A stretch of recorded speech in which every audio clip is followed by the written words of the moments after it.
right guys, so for the next step, we have our factory electronic wastegate actuator motor in the instructions. We need to make sure that our rod length from the base of where the rod comes out is 25.5 millimeters. So you are gonna have to get your digital calipers out, and we've gone ahead and measured this one already. We are basically, if I don't move it, we are basically at 32.5 millimeters. So you don't really have to do anything special. So you could actually move this by hand. So we're gonna push this thing in a little bit. All right, so we're at almost 30. Need to go a little bit more, 27.5. So we got 2 mil more. Probably went a little too far. Let's see where we're at. Oh man, we are right there actually. So 25.5 on the money. So talk about getting lucky. So anyways, we're ready to put this bad boy. This is the left-hand side. So we'll go ahead and get this installed. We'll go ahead and reuse our Torx hardware. Z1 does provide Phillips in case you misplace them. We're gonna go ahead and just put the factory stuff on, and then we'll get our bracket installed. And once we get all that stuff installed, we've got to make sure that we have clearance against the compressor housing and make sure that our height didn't change.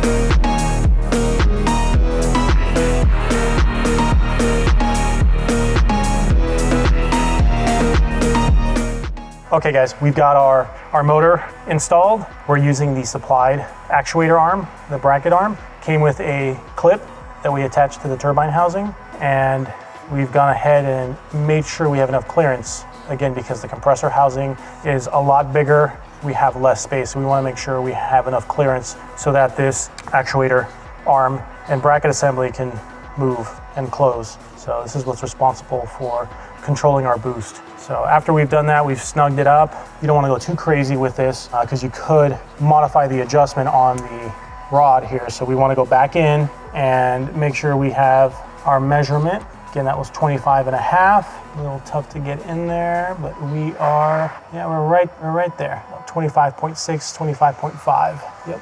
So that's good. And we'll go ahead and get our heat shields all in place, our sensors all in place, and then we can put our engine back in.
All right guys, so we've wrapped up our install on the Z1 turbos. This is a 2016 Q50, first year. Engine has about 85,000 miles on it, all original. We did the original tune on this thing about 3 years ago. Everything's been working well. Customer wanted to upgrade and get rid of his smoky turbos. So this is why we're here. And we're at the new shop. Got the dyno all broken in and settled in over here. And we've just wrapped up the dyno tuning portion of the whole install. So needless to say, I'm really impressed. Car did really, really well. Again, we're only dealing with the completely stock fuel system. So stock injectors, stock high pressure pump, stock low pressure pump, nothing's been done to the fuel system. So literally we've just put turbos on, did a little bit of maintenance, fresh set of spark plugs, gapped them down a little bit. Car really only has the burger intakes. They are open, exposed, so they will suck in hot air. It has lower downpipes and a catback. That's really all that's done, and a heat exchanger from burger as well. So all in all, did really, really well. We'll go take a look at the numbers, but frankly, Z1 has done a really nice job.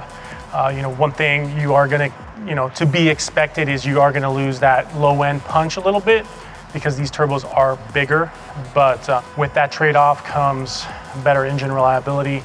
Again, like I spoke about, really is that back pressure and the potential to make a lot of power. So this thing, of course, we can't go too crazy on it because of the stock fuel system and because we're on 91 octane. What I did want to do was to see how far we can push it with better fuel. So we added about a couple gallons of ethanol to what was already in there. So that really only brought it up to E20. I didn't want to go crazy with adding too much ethanol and run out of fuel system even more. Got about an E20 mix, and we've used a little bit of boostane to help bring that octane up. So a map and a tune done for that, so we can see how much more we can get. So all in all, keeping the boost very conservative, it's done really, really good. So let's take a look at the numbers. All right, guys, so we have two dynos up here, power and torque. I'll get rid of one of them just to make this a little easier to read. So this is our 91 calibration. Did super, super well. We're running about 17 pounds of boost, and you can see that we're making about 480 wheel and 436 foot-pounds of torque. So you'll notice, those of you who are used to seeing VR30 dyno charts, usually you see the torque and the power ramp up really early. You're not going to get that obviously with these turbos because they're a lot bigger, but what you are getting is the power coming over and holding and doing a really nice job. And again, pretty good power for just 91 octane. I mean, this is usually numbers you'll see on a stock turbo car running some sort of ethanol mixture, and pushing it pretty hard to do that. Whereas this, we don't have to go super, super aggressive to push it. So let's pull up what we did on our 20% ethanol content and some boostane in there. So we brought it up to about 18 pounds, increased ignition timing. That's really the biggest difference. Didn't want to go too crazy with increasing the boost. You can see that we hit 522 wheel and 484 foot-pounds of torque at just 18 pounds of boost. So really, really good. So I'm gonna pull up a chart when we dyno this thing a couple years ago, and we'll show that right now. So we'll pull that up, but you can see how the stock turbos really come on really quickly, right? So you see the difference. If we compare it at 3,500 RPM, look at the boost difference. So almost 17 pounds of boost on the stock turbos and almost 5 pounds of boost on the larger Z1 turbos. And it isn't till about 4,200 RPM that we get the crossover of when the Z1 turbos start to take over. So again, to be expected, stock turbos are super tiny, but you're not gonna get the falling off. So you can see how this thing just holds and it keeps going, holds the boost, it's gonna hold the power. And again, a little better, much better for the engine. So all in all, really, really good. With bigger injectors and upgrading the fuel system, it'll definitely do a lot more. So be curious to see what this thing will do. Potentially we'll do this on another car and that has a beefed up fuel system, and we'll be able to see what it does with E85. But all in all, really impressed with the results, really happy as of right now. No smoking.